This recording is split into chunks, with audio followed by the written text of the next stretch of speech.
Once again, welcome you to Know Yourself GH, and we're inviting you to follow us as you've always done. Today, once again, we have an exciting topic to share with you.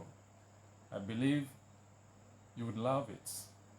We're going to give you 6 basic steps in resolving conflicts in relationship. Today, we'll share the first 3 with you, and possibly in our subsequent bulletin we'll give you the other 3. Yes, it is important for us to understand that once we are in relationship, as we've already established, conflict is inevitable. And so let me quote this from Fred Rogers. He said, anything that's human is manageable, and anything that is manageable can be, let me take it again from Rogers. He said that anything that's human is mentionable, and anything that is mentionable can be more manageable. When we can talk about our feelings, they become less overwhelming, less upsetting, and less scary. The people we trust with that important talk can help us know we are not done. This is from Fred Rogers of Mr. Rogers fame. And I'm sure that would agree with Rogers that indeed when something is about human beings, just as he said, if it is about human being, it means that something that could be mentionable, and that which is mentionable can also be manageable. And that whenever we give ourselves out to talk about our feelings, then they become less overwhelming, less upsetting, and less scary. And so all that we need in our relationship is for us to talk, express our feelings. We cannot be sure that 2 people from different backgrounds coming together in a relationship, whether we are in an established marriage relationship or we are now learning and we are now trying to see whether we can be together, that there will be no conflict. Yes, there will be some misunderstanding, and we've already established that misunderstanding itself is not bad, because once you are in relationship, we established that that in itself will breed conflicts. And we've also established that couples that fight and fight fairly stay together even more stronger. And so today we want us to follow the first 3 basic steps anytime that we find ourselves in a relationship and there's this verbal exchanges, there's this misunderstanding, there's this conflict, how we can resolve. I must mention that there are a lot of views, but these 6 that I'm yet to discuss, the first 3 with you, are generally acceptable strategies by authorities. Authorities generally agree, and they see this as useful for successful negotiation within intimate relationships. And so follow me. The first one that needs to be mentioned today is the need for us to know that we need to clarify the issue. So clarifying the issue is the very first one. Unfortunately, most people at times find themselves disagreeing when in actual sense whatever they have disagreed or they are quarreling about, or they are exchanging their views about, there's no disagreement. The only thing is that they have never given themselves out for this very first one that we talk about as clarifying the issue. Instead, they will be talking about other side issues instead of focusing on what is on board, the immediate issue. And so that is the very first step.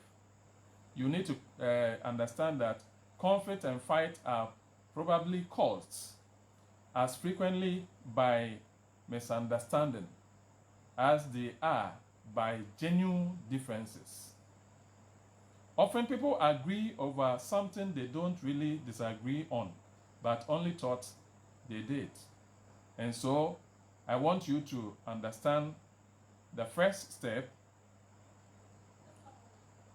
which is the need for us to seek clarification. And in doing so, whenever there's misunderstanding between you and your partner, you need to understand that the two of you need to give yourself some time. You need to spend some time alone to think through what is indeed bothering you. The two of you must do that.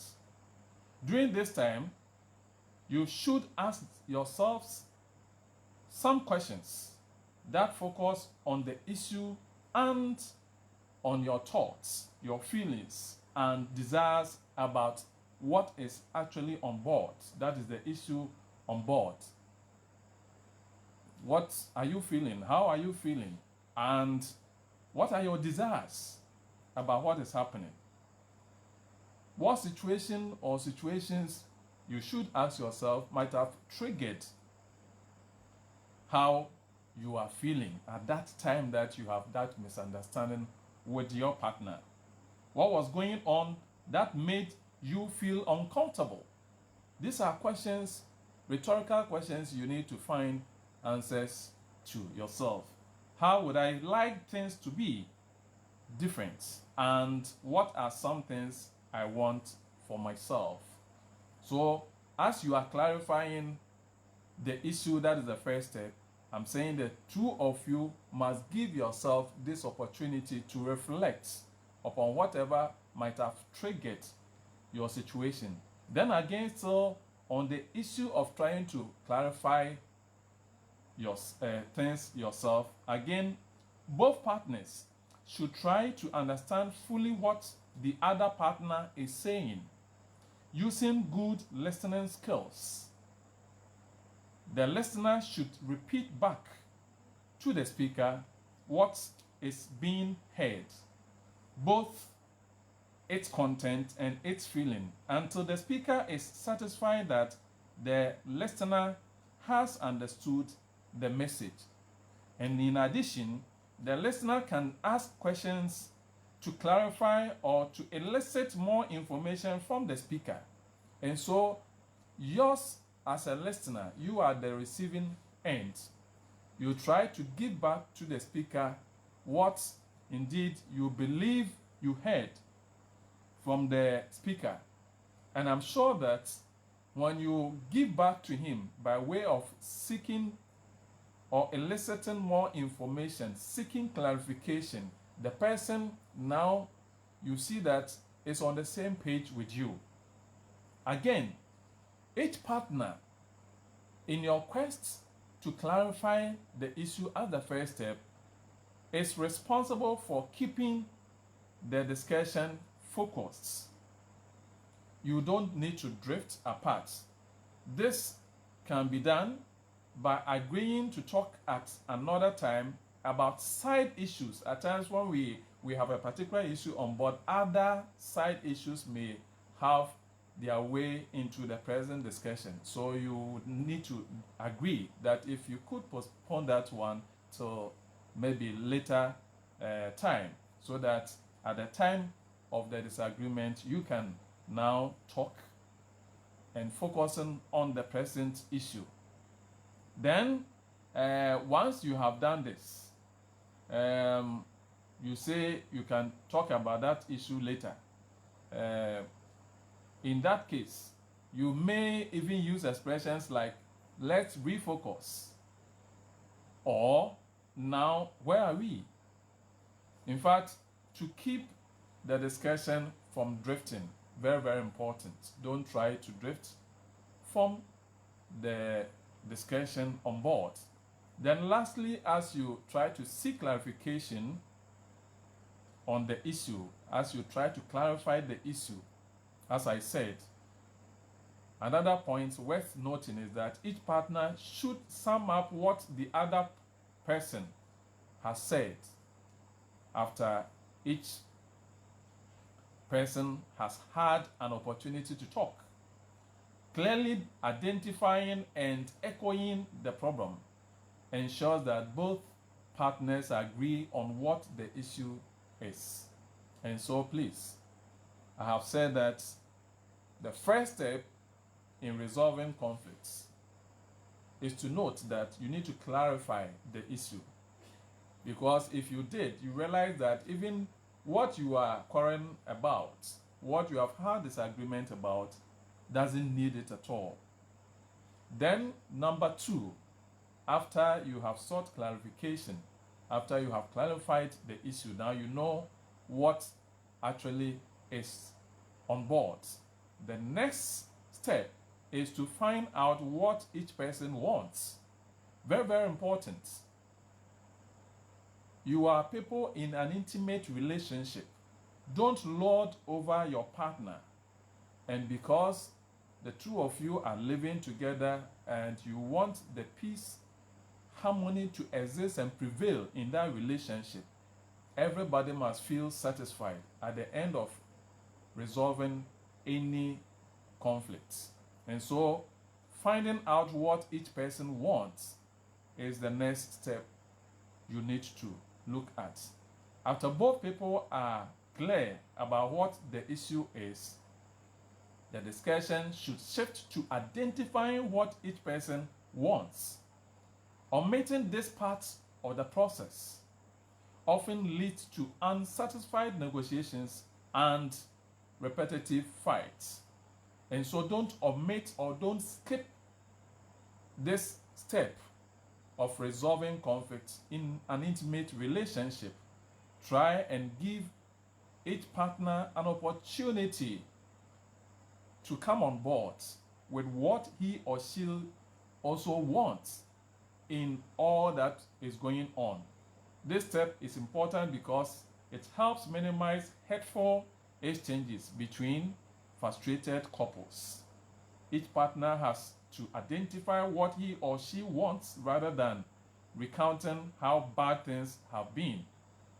Identifying needs can be a difficult process for some couples, but it can be facilitated if both partners genuinely ask each other to express their desires.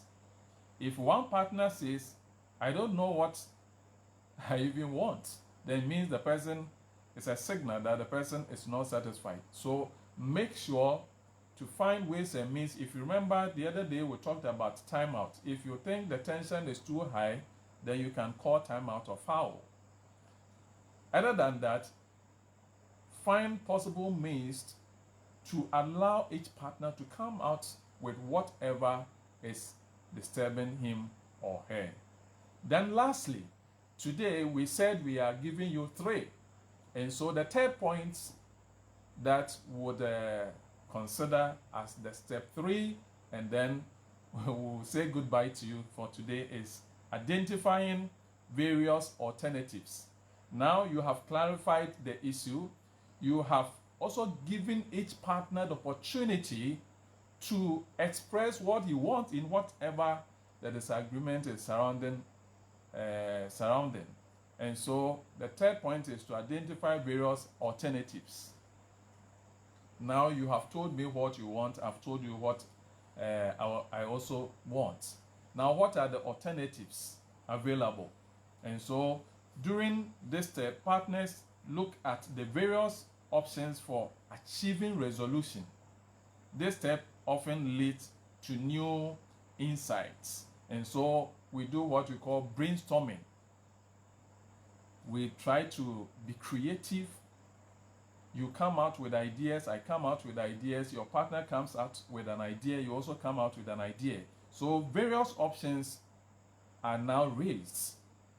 You bring some, he or she brings some, and at the end of the day, that will lead us to our next step. But today, as I said, our quest is to give you the first 3. 1, we are saying that most partners find themselves fighting at times or they see themselves disagreeing on an issue, unfortunately, if they should give themselves the chance, they realize that they don't even need to fight at all. And so, how would you know that? You need to clarify the issue. And in clarifying the issue, you would realize that, oh, okay, there are other things that we're talking about, and these are what we call side issues. And so, after you have clarified the issue, the next step is for you to give your partner the opportunity to also express himself or herself on what he wants in whatever is happening between the two of you. Don't lord over your partner. You are not his boss. You are not her boss. The two of you are in relationship, hoping to achieve happiness together. Let harmony prevail in that relationship. That should be your focus. And because you have that as the ultimate goal in any relationship, whenever there's conflict and you are resolving it, you give each partner the opportunity to tell you what he or she also wants in that, what is going on. And once you have done that, I have given you my opportunity. You've given me an opportunity to express to you what I want. You've also told me what you also want. If that is the case, then let's find some alternatives. And I'm saying that in doing that, you do some kind of brainstorming. The brainstorming ideas can be a fun and creative process because both partners are working together to find ways to deal with an issue. Research indicates that brainstorming increases people's skill at identifying useful alternatives. And so we would end here and encourage you to follow us. You can subscribe, you can share, so others can receive our content from us. We hope to engage you with the next 3 steps in our subsequent edition. Keep following us. Thank you so much for your time. If you have comments, you can bring them, and then we'll answer them for you too. If you have any question, feel free to bring them. Thank you. Bye-bye.